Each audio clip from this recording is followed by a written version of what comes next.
This pattern calls for bulky weight yarn in 2 colors.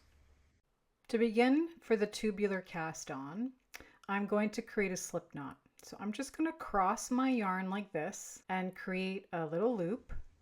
Insert your needle and scoop the yarn through the hole to make the slip knot. And then I'll hold the 2 ends, one wrapped around my index, one around my thumb. I'm going to bring the needle up and under the one around my index finger, scoop it under the one wrapped around my thumb, and then bring it all the way around to the front. And you can see here that creates a purl stitch. I've got the yarn facing to the left, crossing over. Next we'll do a knit stitch. So bring the needle under the thumb, up through the middle, over the yarn on the index finger, and all the way around. Now we have a knit stitch. And we're just going to repeat that. Over the index finger, through the middle, and under the thumb, all the way around. Purl stitch.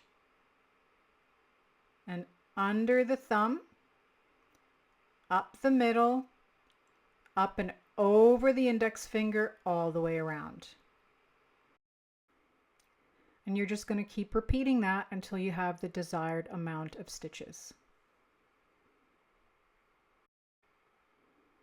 So now I have the right amount of stitches that I need, and I'm just going to secure the end so this doesn't come undone by tying a little loop like this.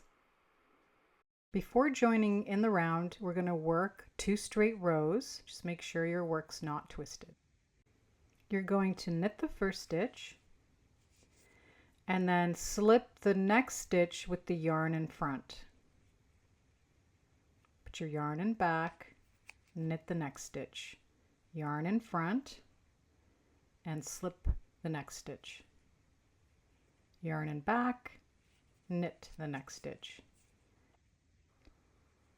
Slip one with yarn in front, knit. Slip one with yarn in front, knit. You're just going to repeat that pattern for the first row. Once you get to the end of the row, that last stitch, you're simply going to purl it. Turn your work and repeat this on the next row. Knit the first stitch, slip the next stitch with yarn in front, knit, slip with yarn in front, and repeat to the end. After working those 2 rows, you're going to join in the round. I have a long cable, so I'm going to use the magic loop method. To do that, I split my work in about half on the needles, and I bring one side around like this, making sure I don't twist it. And then I actually divide it into 3 because I feel like it gives me a little bit more flexibility. So it looks a bit like a triangle. So we need the first stitch to be a purl stitch. So we're going to move that first knit stitch to the right hand needle.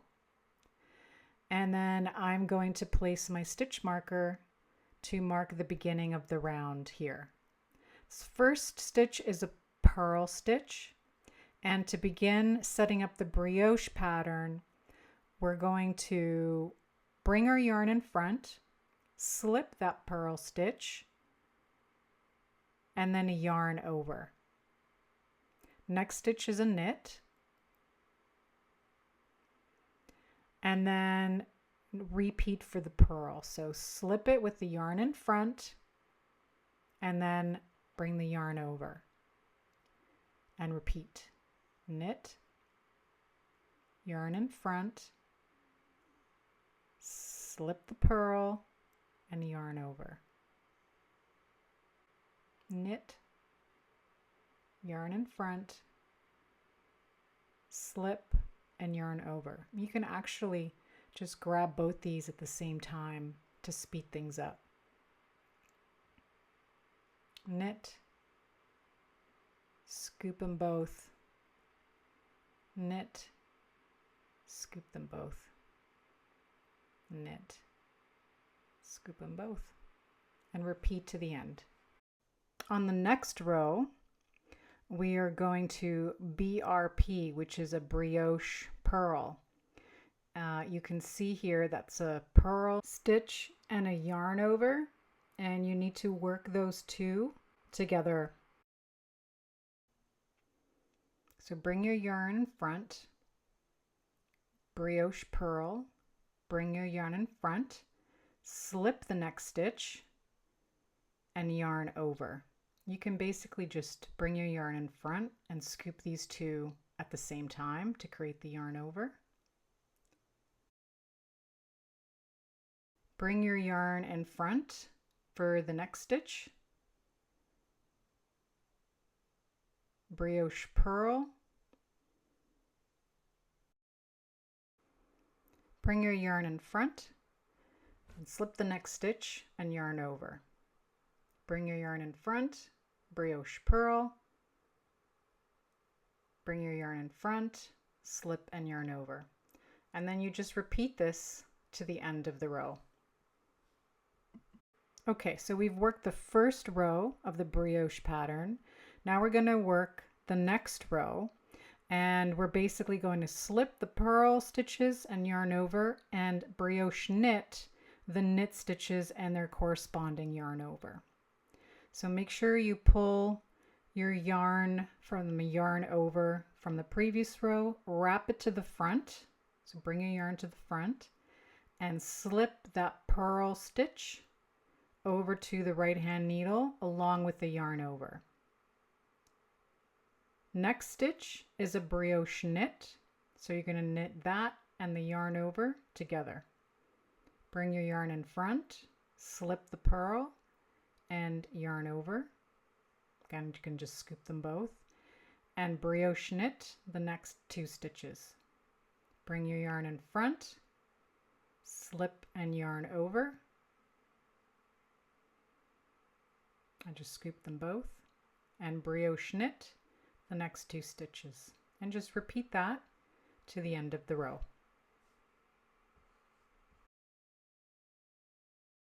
I've reached the desired length of the turtleneck part, and now I'm going to add a second accent color to my piece. I just secure the end of the yarn here, my pinky finger, just to keep it secure. And I'm going to work in this accent yarn, color B, in the brioche purl row. So the first stitch I'm going to work in the second yarn is the brioche purl. So working these two stitches together. And then slipping the next one along with the yarn over. Brioche purl, slip and yarn over. And just repeat that to the end of the round. I've reached the next row, and this has the brioche knit stitches. And in this row, I'm going to work double increases. So first I'm going to slip the purl and yarn over. And then for the brioche knit, I'm going to increase by 2 stitches. Start by inserting our needle into the 2 loops and knitting, but not pulling the 2 loops off the left needle. I'm going to bring our needle back, wrap the yarn around the needle, bring it to the front, and knit that stitch one more time. And now we have 3 loops on our right hand needle, and we're ready to pull them off the left hand needle. So you've worked that stitch and double increased it. Next, we'll slip the purl and yarn over and work the next one again, double increase. So knit the stitch, but don't pull it off the needle. Bring your needle back, wrap the yarn around it, bring it to the front, and work that stitch one last time, knitting through. You have 3 loops, and now you can pull it off the needle. Slip and yarn over, and you're going to do a double increase in every single brioche knit in this round. So just keep repeating to the end. So I've reached the end of my double increase row, and I'm on this last stitch here. You want to make sure that this yarn over, this accent color, you might be hanging in the front. Just make sure that you pull it to the back and include that yarn over when you work this stitch and complete your last double increase. Just give that a little tug so it's nice and tight. After working the double increase row, we're going to work the next row, and some of these stitches will not have yarn over. So the first one does, it's a brioche purl, and then you see here you've got your 3 new loops. So the first stitch you're going to slip and yarn over. The next stitch will simply just be a purl stitch because we haven't worked yarn overs over that yet. And then slip and yarn over the next stitch. And then you have a brioche purl. And again, you've got your 3 new loops. So the first one is a slip and yarn over. Middle one is a purl. And the last one is a slip and yarn over. And the next stitch is a brioche purl. I'm just going to fix my work here. Brioche purl. And then repeat that to the end of the round. Okay, I'm ready to bind off, but before I do, I'm going to work 1 row to prepare for the bind off. You have a choice here. You can either do it in your accent color or your primary color. I'm going to do my bind off in my primary color. So what we want to do in this row is actually consolidate any of the stitches with the yarn over. So in this case, there's brioche knits that I need to work together and create a 1x1 rib for the bind off. So first I'm going to purl, and then I'm going to brioche knit those 2 together. So you can see here I've got a purl and a knit stitch, purl, consolidate, purl, knit, purl, knit. So you've got a 1x1 rib forming, and you're going to continue to the end of the round to prepare your work for the bind off. Once you've done the 1x1 rib, you're ready to bind off. For the Icelandic bind off, you're actually working the second stitch through the first. So first thing you do is insert your right hand needle through the first loop as if to purl, and go all the way to the second stitch, insert your needle as if to knit, and knit through that stitch. It looks like you're bringing the yarn in between those 2 stitches, but you've actually just pulled that second one to the top. Slip it off, give that loop a little twist before inserting it back on the left hand needle. Oops. You just want to make sure that it's mounted correctly. You see the leg is facing to the right on the top there in the front.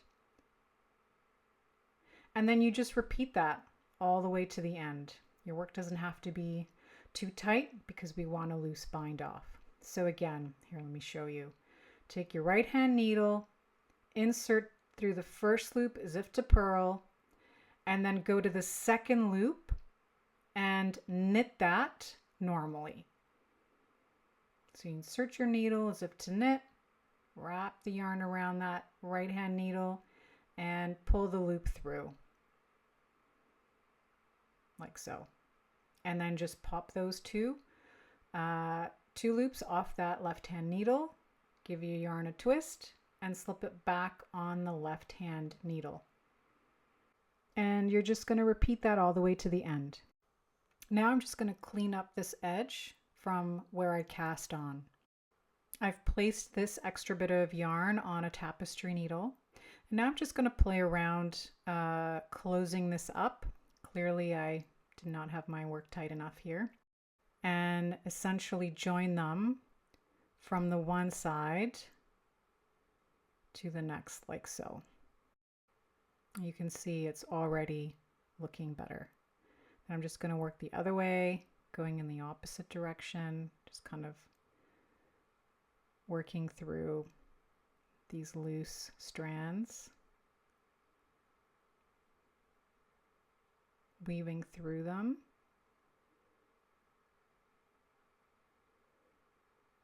And closing that up a little bit.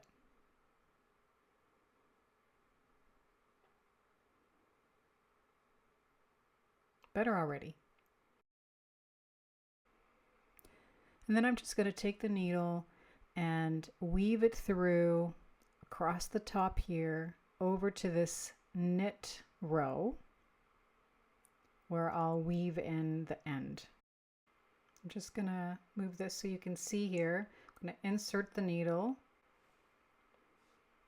in the knit row and just weave it in like this along the outer edge to hide that extra piece of yarn.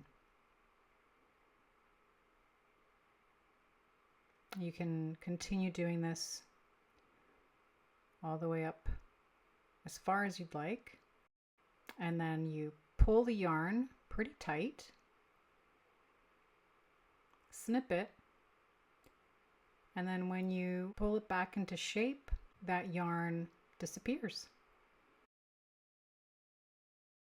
And there you have a reversible, squishy, cozy, stretchy Frill Seeker neck warmer.